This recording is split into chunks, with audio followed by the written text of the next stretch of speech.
welcome to Tiffany Talks. My name is Tiffany. Our guest today name is Lavette, and today we're going to be talking about relationships, narcissism and relationships, healing through narcissism, and losing a loved one as well, and how to heal through actually losing a loved one.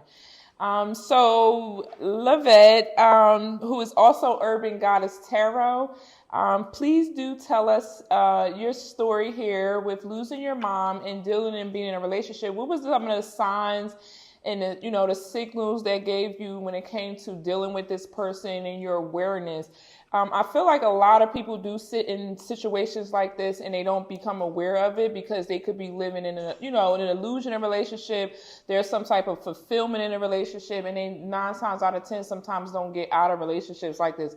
I know I sat in a relationship like this for over 20 years.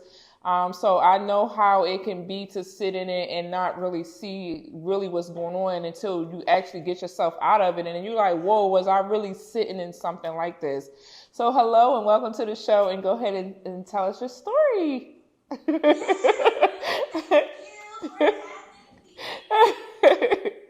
super excited to be here. I'm so excited. So again, I had never experienced a narcissistic relationship before, so I didn't know right off the bat. We were friends first. We talked for a while on the phone first, so it was nothing physical at first. And then, like you said, like the gaslighting and the, going on trips and going out and holding hands and taking pictures and Yeah, love bombing. Yeah. good. I'm like, okay, like this person like me. Yeah. And so it wasn't until we started to get in close quarters that it was like, oh, okay, like this person ego, I don't think it's enough room in the world for this person's ego. And this was my first, I don't want to say like lesbian relationship, but female relationship. It was like, okay, I'm being controlled now. Like I can't go out with my friends. I have to talk to this person all day and night. Like if it's 24 hours in a day, baby, I better be talking to this person 24 hours in the day. Like, wow. If I would do something outside of being with them, like I said, going with my friends, my phone will blow up. What are you doing? You're cheating and you're this and you're that. But this person will also tell me, we're not in a relationship. We're not, we're not nothing. And I'll be like, okay, well, let me. Right. So this person didn't commit to you? I think it was a very involved situationship. Like, do I believe at that time that person was like physically involved with somebody else? No, there's just no way, because we was together all the time. I mean, we was on the phone all the time. Like, if they was, baby, they was cloned. But towards the end, I would say, oh, okay, like, yeah, right. yeah. But I was controlled a lot. It was really mentally abusive. It was very emotionally abusive. I started to lose myself. I started to not recognize myself. And even when I realized that, oh, this is a narcissist, like this is a narcissistic relationship. And I told that person, like, I think you're a narcissist. Like, I think this, but then here comes the Pisces want to save you. Okay, well, let's figure out if we can help you. Like, let's see, if we can get you into therapy and like do all these different things. And no, the person got want to save themselves. You can't do it. Can't save them if they don't want to be saved. Yeah, they really much live in their ego. They don't see anybody else's perception of things or any type of like emotions is not theirs. It's really gone. And I feel like with the love bombing and gaslighting, what they'll do is that is how they compensate for not being there emotionally. It almost feels like they're very much like a soulless type of person. And they're running off of, I don't know what the hell they be running off of. It's just like, here you go. It's like, no, literally they're running off of what they think that you would love or like just to get you hooked in, but they really have no substance behind it. You know, it's almost like a chameleon kind of effect, so to speak.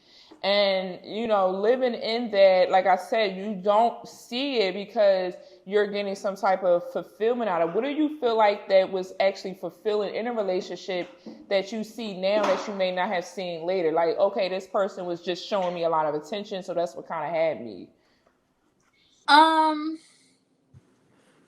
Yeah, I felt like it was a lot of attention. I felt like this person wanted me, but I didn't realize that it was control.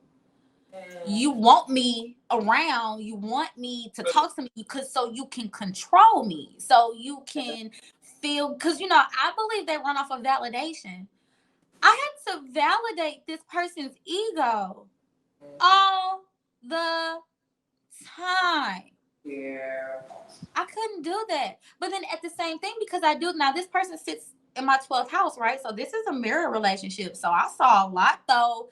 I think what kept me was that I felt like I saw a lot of myself in this person to a certain extent, because I found that I needed validation too, but I just didn't go about it that way. Yeah, wow. It's interesting you said that person set in your 12th house. The 12th house does talks about your subconscious mind. It talks about your healing. It talks about your past life, the conscious mind, that kind of thing, your spiritual self, all of that. So they had the same zodiac sign as your 12th house. Yep.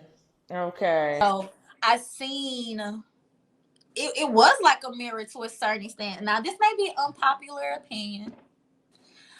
I do think that empaths and narcissists are one and the same to a certain degree of how we start, but we end differently. You know, we all start with trauma.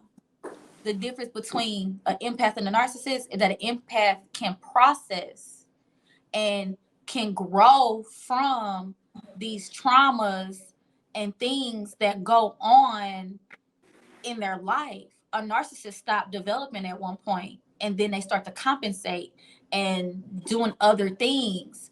So, you know, this mirror effect. And I said, whoa, like, wait a minute, I see a lot of myself in this person. Not justifying anything that they do is correct or right or anything. But for me, in my situation, it was like, yo, like, this person is reflecting back to me certain traits that I felt like I had, but never ever to the degree of that. You know what I'm saying? Like, so it reflected back to me. And I think that's why I had a lot of empathy for this person, right? I think that's why I had a lot of sympathy, because I kind of saw myself, because they sit in my 12th house, my subconscious.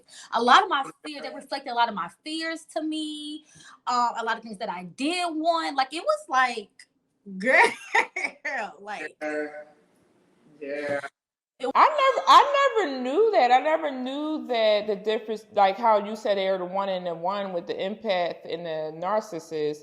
I never noticed that. I never thought about that. Like, I totally agree with you. I feel like narcissists, when they have it real bad, they don't evolve. I feel like people, I've heard where some people say that they can change, they can outgrow it, you know, things like that. But I've never really fully, seen one do it. Like I've, you know, I've never seen a narcissist become one. So I don't know. But when you say like empath, I feel like empathetic people draw them in because we're naturally want to try to change or heal that person. But we're constantly always evolving. And like you said, I just feel like they just don't. It's funny you said that because that's exactly how I feel like the same relationship that I was in with a narcissist, they did the same thing. It's just like they didn't want to evolve. They didn't want to grow. And it's like no matter how many times you tell them, you know, this is not normal, this is not what look at it here, it's written right here. They still be like, no, but I know my way is right. I'm the God, you know, I'm the God. It's my way or the highway. And I just like, okay, this is something I'm going to have to let go and leave it alone. Yeah. So I agree. And, you know, narcissists, to me, it's a mental disease, just like bipolar or schizophrenic or any other thing. I believe once a narcissist, there will always be a narcissist. You can't stop being schizophrenic. You can't, but you can learn how to deal with it, and you can seek therapy, and you can really try to identify those behaviors. And when you're in the act of, because when she would do stuff in the act, no, but when we come back, I'm like, yo, you did this, this, this, this. I could get her to understand. So again, I also felt like she did become very vulnerable with me. And I honestly don't feel like it was from trying to get me on her side or try to smooth it over. I mean, I seen a lot of trauma in her.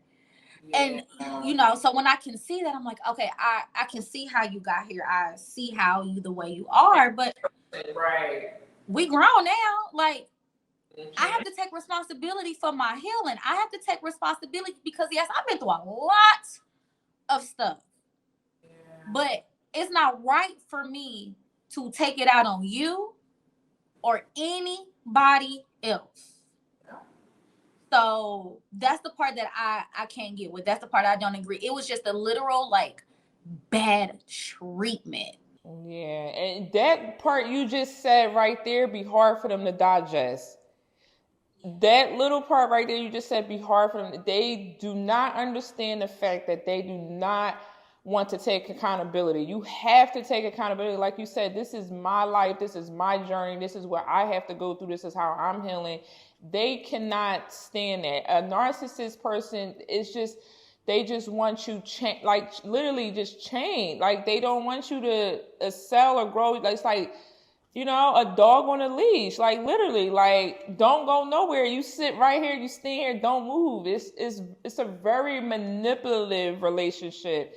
And even when you feel like, oh, I'm this, I'm out for the day, or I'm going out, or this person lets me do that, you kind of almost feels like a little bit bad. It's like a manipulative tactic that they do where you feel bad for going out. I feel bad for, getting dressed or doing this or doing that or hanging out with my friends. My ex used to he didn't want me going out with my friends. I couldn't get dressed. He didn't want me doing anything. It was like, be the perfect wife and stay your butt in the house. Like, but it was like when I did rebel against that and I did go out, I felt bad for doing it. I felt guilty for doing it. And then I didn't, you don't realize the manipulation that they play on that. So, yeah. So tell me about your mom, your mother, you losing your mother. I'm so sorry, about you losing your mom. My condolences with you and your family. Tell me about your situation with that, because these kind of like cross and coincide with you leaving this relationship, but also losing your mother as well too, which is very traumatic as well too. And that was another healing process you're adding on top of this one. Yeah, absolutely. And again, thank you so much.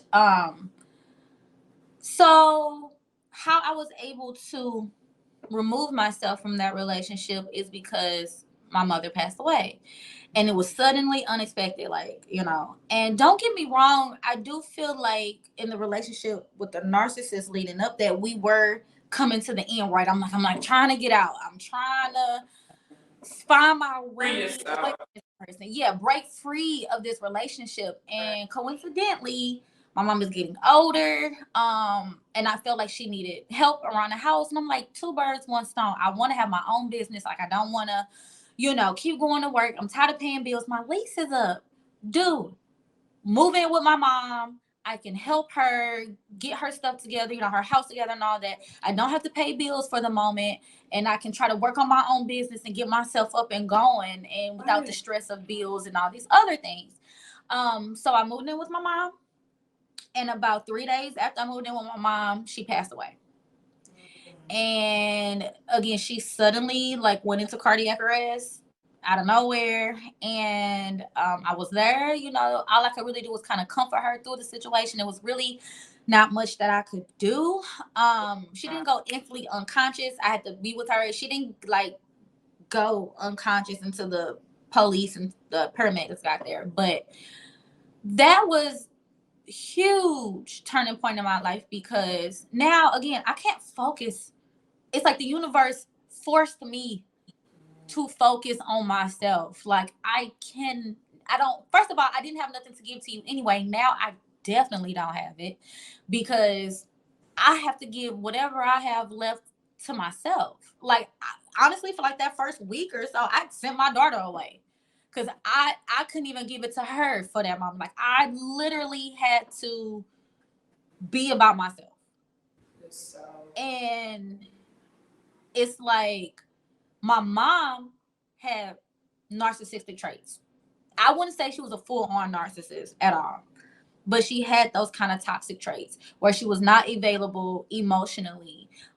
She didn't go to my cheerleading games, and she didn't like show up for me. My mom was one of those moms that, like, I believe it when I see it. So I have all these creative ideas and want this support from my mom, and like, she was like not one of those people. She was just, but again, she come from a line of women that were like that, because my grandmother was a million times worse than what my mom ever could have been. So as my mom has died, it's like, I had to start healing that relationship with my mom on the other side. And I'll be honest with you, like, I have a Scorpio moon. I dream of my mom, girl. So she has shown up for me in death so much more than she has in waking life. Aww. So, now we have the mother and daughter relationship nice. that we didn't have, So I am still very thankful. Of course, I would have liked to have it in the physical, but she didn't have the capacity to do that. So, but going through the death of my mom, just made me realize, like, again, how life is short, and how I can't allow myself to be stuck and stagnant in these situations, and held back and held down and controlled, and, not being able to be free and be myself, and like, and so I was able to have more strength to tell this person, leave me alone. Like, I got a restraining order on this person, because they still didn't understand. I am grieving my mother. Leave me alone. Leave me alone. Since that wasn't what they wanted, since that's not how they felt about it, they go crazy. Yeah, boundaries. I mean, showing up to my house, calling my phone, like, it was ridiculous. So I didn't talk to that person for about 7 months. And during that 7 months, like I said, I just worked on myself. A lot of wonderful things happened to me within that 7 months. But I was still so deeply hurt by this person imposing on me. And I felt like still, no matter what happened, and again, maybe this is the illusion that you often have in these narcissistic relationships, is that, like, you're supposed to be my friend. Like, you're supposed to be somebody who, at the very minimum, just loves me, even if you can't treat me right, even if you don't have the capacity, just like love me for like a person, like, and somebody who has poured into you. And I was so hurt by that. And I held on to that hurt so much. It was that one day they called me, because they never really truly stopped calling me. They just took breaks. And I answered. And I said, hello. Like, because I felt like I also ran and hid. I also felt like I didn't stand up for myself. Yeah. Like, when this person would come knock on the door of my house, girl, I would just be in my house in the dark. Wow. I felt almost not like, I know I wasn't a coward, but I felt still like I was controlled, and still felt like I was this, I don't know, like, maybe it was inner child wounding, or because I did feel like a little girl. I felt, and then my mom is gone. Yeah. So that's the only person I knew that, like, will really protect me. So I'm like, I'm this scared little kid. Like, I'm this scared little girl. And I answered. And then, they're sorry, and they're this, and I do realize what I did wrong, and I do understand, and I do know it, for like the first couple of days. And then it was like, okay, woo, back to me being who I am, and like, we just gonna sweep that on the rug like that never happened. But me, I'm like, nah, baby, I can't. let that go. And I did. I tried to see if this person was different. I tried to see if this person changed. I tried to, and I'm like, nope. Nope. So it was another 6 weeks, maybe 2 months. Then now I'm talking to this person, and now I'm starting to feel back where I was before. Wow. But the difference was that there was no way that I could excuse the treatment that I got from when my mom died. Like, I didn't let it go. I couldn't let it go. Like, I couldn't. So that's actually what saved me. It was them. They were their own demise. She was her own demise. Because now I do think that she really did want to, though, like, be on good terms with me. Even though personality didn't change, I do feel like that. Right. But, and then mind you, by the time I had moved to Houston, so we're in two totally different places. But I couldn't. I could not. I was just, and I'm telling myself, if I don't forgive this person, then I shouldn't be talking to her. Because now I'm being spiteful, right? Now I'm being mean. Now I'm a Scorpio moon. Revenge is going to be mine. Yeah. Okay. Revenge is mine. Like, right. And I found myself just being really mean started being mean to her. Not allowing her to be my friend because I didn't view her as my friend.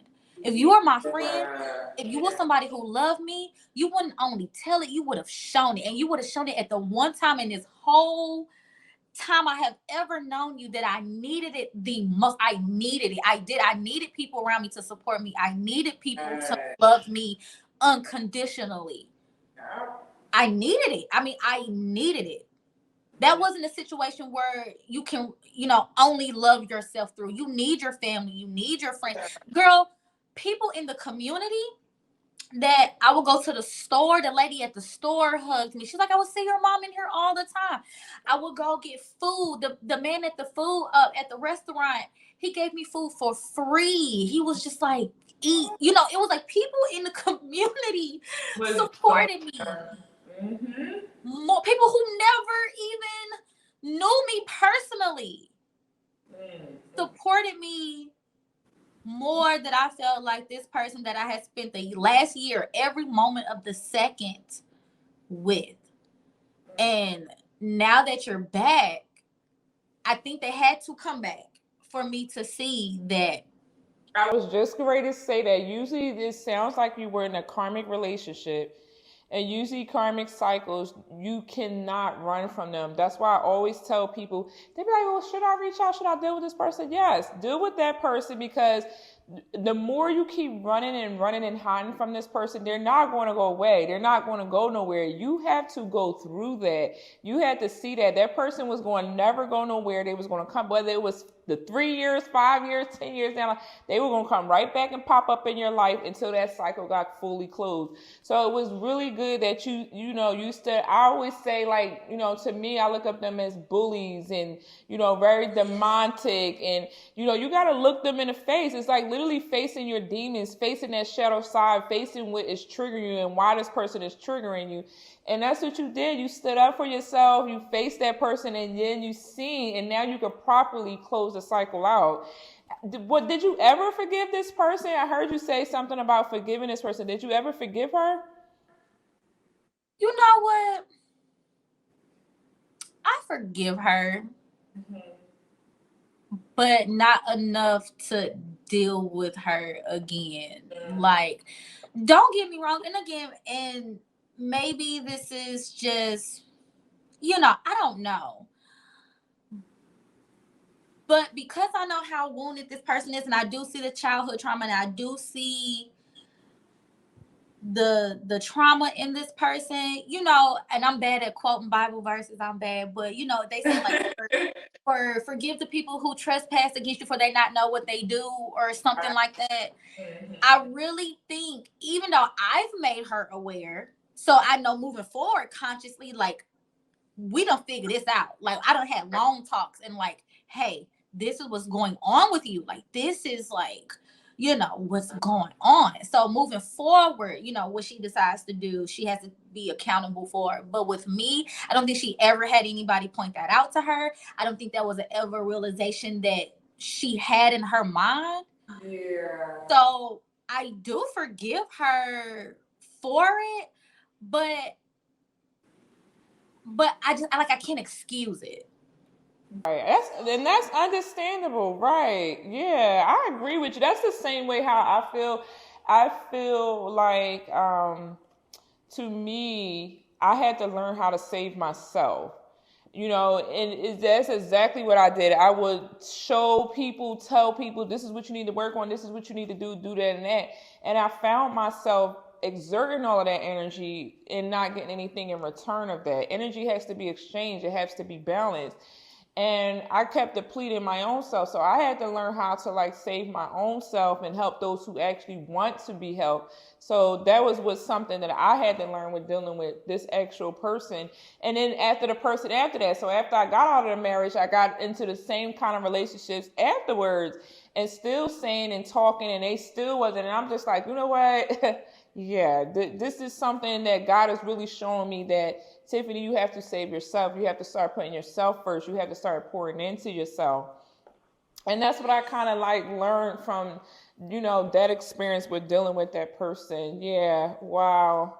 I have some words for you. Okay, I have some words for you. When I say these words, I want you to tell me what you hear or what you think when you actually hear the word. Okay, so the first word is healing. The first thing that came to my head was tough. And I say healing is tough because, it's hard to go into that closet or into that shadow and really face those things. And not even from a standpoint of what other people have done, what I have allowed. So I'm healing myself from what I allowed to transpire, because there's responsibility and accountability that I have to have on for myself. So that's what, for me right now, that's what healing is. It's tough because I'm giving myself tough love so I can fully heal from what's going on. Right, yes. I agree with that. I feel like a lot of people make healing and spirituality look easy. They make it feel like it's just peaches and roses, but sometimes it's sage and fight, it's war sometimes. You're under spiritual warfare, and that's healing, even if it's within yourself. When you have been programmed for such a long time, and now you're asking to awaken some things, or you're shaking some things, especially the ego. The ego don't like to be discomfort. The ego likes comfort. And when you're asking to shake those things and move those things, it could be kind of hard sometimes. It could get kind of rough sometimes. And a lot of people will say, oh, they're raging war on me, or they're raging spiritual war on me. And sometimes it may not be the other person raging spiritual warfare on you. It could be your own self. It could be your own inner demons. It could be that energy or that ego within yourself that's raging war on you, because they're asking for, you're going to ask for change. You're asking God for change. And sometimes people want to ask God for change, but then they don't want to go through that experience of, like you said, those tough times and those hard times. I'm glad you said that. Tough was a very good, that was a good one. I did not expect to hear that one. The next one is love. I heard the first thing that came to my mind was happiness, because when you love, and I mean for real love, I mean true love, I mean when you go to the grocery store and you can smile and you can wave with people and have, talk about whatever in the line before you guys check out, like that type of love, real love, genuine love is happiness. And it does start with yourself. It does start with your environment. I wasn't happy in my environment. I upped and moved. I thought about it, I made the plans and it was instant, and I moved because I had to do what makes me happy. Right. That's how I'm going to find the love. You cannot be in love or truly have love if you're not happy. Whether it's because of what you're doing, because of the environment, because of other people. So once I found out like that, I came down here and I love where I live, and I live like in nature. There's trees and there's lakes, and I'm like, I'm happy. And I feel like because I'm happy, this is what love feels like. You can't have both of those. You can have both of those, but if one is off, it won't connect. Yes. And you know what's so good about what you're saying is so beautiful. It's so amazing is that you gave it to yourself. No one gave it to you. No one could take it away. And that's what I love about the whole journey about self-love and healing is that this is something that I created within myself. This happiness, like you said, is something like I could look outside. Like you said, I enjoy my pond just outside my balcony. Like that's something I could look at and say, wow, this is something that I'm bringing to my own life, not a female, a male, a friend, a co-worker, a mom, a daughter, or anyone is giving you that love like you can give yourself. It's so beautiful. And, I feel like self-care and self-love is like the most important thing that you can focus on. And take your time, while doing it, Yeah. So. And empath again. We both are self-preservant. We trying to preserve ourselves, but one is doing it out of love, and one is doing it out of survival, or you know what I'm saying, out of So again, when you can really, boundaries is love, boundaries is self-care, all of those things. That's love to me. Yes. And then I'll be happy because I said no or whatever. It's just it is what it is. So yeah, I'm happily to say no. Yeah. Yeah, before it was so hard for me to say no. I was such a people pleaser, and it was so hard for me to tell people no. And now it's like I've learned and adapt to actually do that. Yeah, so beautiful. The next one is abuse. the first thing that came to my head was trauma.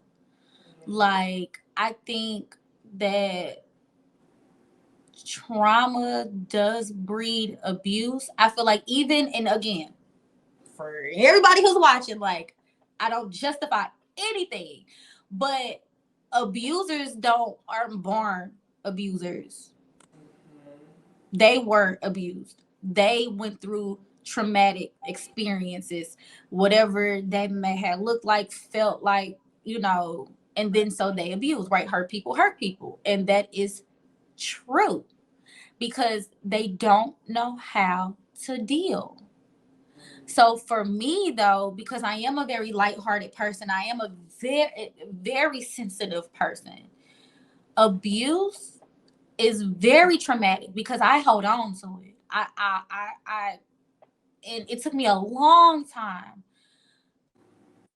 to abuse that I've experienced. I experienced rejection a lot, which turns gave myself mental abuse because then here I am abusing myself, saying that, oh, I'm not good enough. I never had this. I never had that. I always got rejected from this. I always got ejected, because those things were so traumatic to me that either I, more so than anything, I'm not an abuser to other people. I more so abuse myself. And in turn, I attracted abusive relationships mentally. I've never truly been in really a physical abusive relationships that were mostly mentally.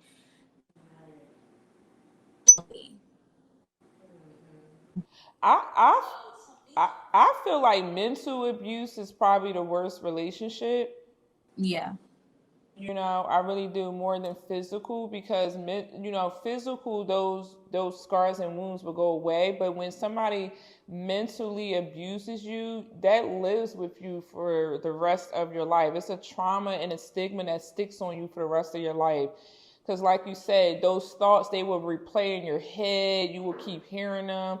You know, sometimes we'll forget like the actual, like I don't remember all the fights I got into when I was younger. You know, when you was in school, I don't remember, I don't remember all of them, but I could definitely tell you what people have said to me. That's what sticks, I feel like, the most is that mental abuse, Yeah, it's definitely, traumatic. Yeah. Yeah. And I just feel like, you know, on my end, realizing that, okay, I am in these emotional abusive relationships or mental abusive relationships, it is traumatic for me. But also, it just also too, I guess I can say what that word is, like resiliency. Like, look at how resilient I am. Yeah. When I look back, I'm like, girl, like you done been through all of that. Yes. And I'm still here, still loving and caring for people like it never happened. Yeah. And beautiful. You're so beautiful. You have a beautiful soul. You're stepping into your power. You're a healer. Like it's so amazing. And this is why I love this, because it's like it's always that pot of gold on the other side of the rainbow. And you're such an example of that. Tell us what's next for you. I know you do tarot. Tell me how you got into tarot. How did you get into wanting to become, a reader or healer? So it was actually the relationship I had prior to this one. But same kind of energy. They weren't, like I said, I wouldn't say that person was a narcissist, but again, emotionally unavailable, things like that. And funny story, my cousin comes to me one day, she's like, I don't believe in God. I'm like, what are you talking about? She's like, I got this reading from this girl and I've been watching this stuff. And like, of course I knew about it, but not to the extent. And so I'm like, I'm a very open person. So I'm like, okay, I get a reading. I'm like, okay, this lady don't know me and she telling me this stuff. Right. And so I started watching it, and then I bought my own deck, and I'm like, girl, I can do this. I started, and I learned on my own. I just learned on my own, and I started practicing on my friends and my family, and they're like, girl, what, like, oh my God, like, how do you know this? Like, you're doing so good. And I'm like, okay, and I'm like, okay, well, let me try YouTube, let me try all these different like platforms and things. And that's when I started. And like I said, the moment I became conscious, once you conscious of it, it's not going nowhere. Yeah. I just started diving deep and just kind of learning more, then learning astrology, learning about my chart, and learning, my strengths and my weaknesses, and, all these different things. And like, here I am about, oh my gosh, like this is like 7 years later. Here I am doing, the work that right. I do. So I definitely moving forward. Like I have my own deck coming out here Oh, soon. nice. So I'm hoping that drops at the beginning of next year. I have my own podcast, so I definitely want to invite you to come to my. Oh yes. It's called the Piscean Perspective, and we talk about all things. Yeah, girl, listen, my daughter is a Pisces. I would love to get on there and talk about that, okay? Real, like we talk about all things spiritual as well as like kind of how it mixes in with like current events and things that we see transpiring. So we kind of put our own spiritual twist on that. Okay. So that's definitely something.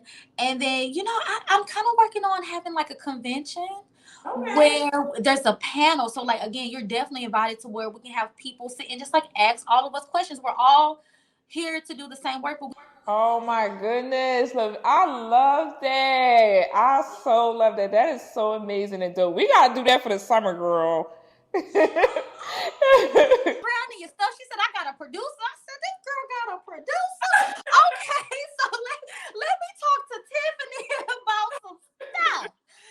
So, yeah, and I'm just honestly, I do want to collaborate, and I do want us to do more things because I feel like the world needs us more than they think they do. And I think we're being called to step up and do these different things. So I do want to do more collaborations. I do want to do just all that I can do. Like, I'm just open to seeing what comes next. Yes, I'm excited. Oh my goodness, girl. You could be doing conference all over the world, okay? Shut up, that's my dream, because you know what? Conferences, retreats, yes. I want to do, and the first time that outside of school and stuff, the first time I stepped up and addressed the audience is at my mother's funeral. That I went up there and I spoke and I said, you know what? As horrible and sad as the situation is, like, I feel like I have purpose now. Nice. I feel like it gives me a reason to quit playing games and to be an adult and to really strive for something, because I always felt a little bit not good enough for my mom. Right. Okay. But now it's more so. Well, you know, she's a Virgo. Yeah, they're perfectionists, girl. They are perfectionists. That's my rising and my Venus sign. And when I found that out, my daughter, who is a Pisces, she was like, oh my God, now it makes sense why you have this OCD energy about you. Because she just could never understand why I just like things a certain way. And I looked at her. That was the thing with my daughter. She's a Pisces. My daughter is a karmic relationship of mine. But what my daughter taught me, because for a very long time we had a very rough relationship, but our relationship was rough because I wasn't taking accountability that I was looking for her to be this perfect person. You know, I wanted her to be this girly girl, and I wanted her to be, you know, feisty like how I am and things like, and she was none of that. She's the complete opposite. You know, she's a homebody and she don't like all of the glitz and glam, and she likes to just dress down, and she loves to cook, and she was the complete opposite. She's not going out and things like that. And when my lesson in looking at her was like, I had to learn that, Tiffany, people are not going to be perfect. You know, it's not going to be what you wanted. And that's when I had to, like you said, do that shadow work when it comes to my ego and my, you know, my shadow side and stuff like that. I'm so excited. I want to get on this show, Girl Talk, because I can tell you everything about a Pisces, okay? I'm so... I could not wait. I was like, oh my goodness. I am... Because I really feel like Pisces should have been, an air sign, not a water sign, first of all. Because how? Yeah. Girl, I'm up here all the time. Yeah. Oh my God, that's why my forehead like this now. Because I'm up in it all the time. Oh, get some of my... Yeah. I be like, y'all should have been air signs. So I'm so excited. Let me know if there's anything that I could do or help. I'm ready. Okay. So anything you want to do project-wise going forward, I look forward to it. I do want to thank you so much for coming on here and sharing your story. You are so beautiful, so brave, and so courageous. Okay. Thank you. Girl, I was so excited. Girl, I'll be stalking you on TikTok. And when you put that up, I said, ooh, let me go right to that website. Girl, I was like, okay, let me put my stuff here. Because I'm definitely going on this show. So, no, I am so open. I am very open. I'm very thankful for you just having this platform and having this on your heart to do this so we can share these stories. Because I heal through this stuff too. I still heal through just speaking and getting it out there. And we're gonna do it again, and I'm gonna come down to Houston. We're gonna come down to Houston, and we're gonna do this in person, okay? Girl, yes! Look, I got the cards in my house, so yeah. But thank you so much, and have a beautiful, beautiful evening, okay? All right, thank you. Thank you, and thank you guys for watching. Bye.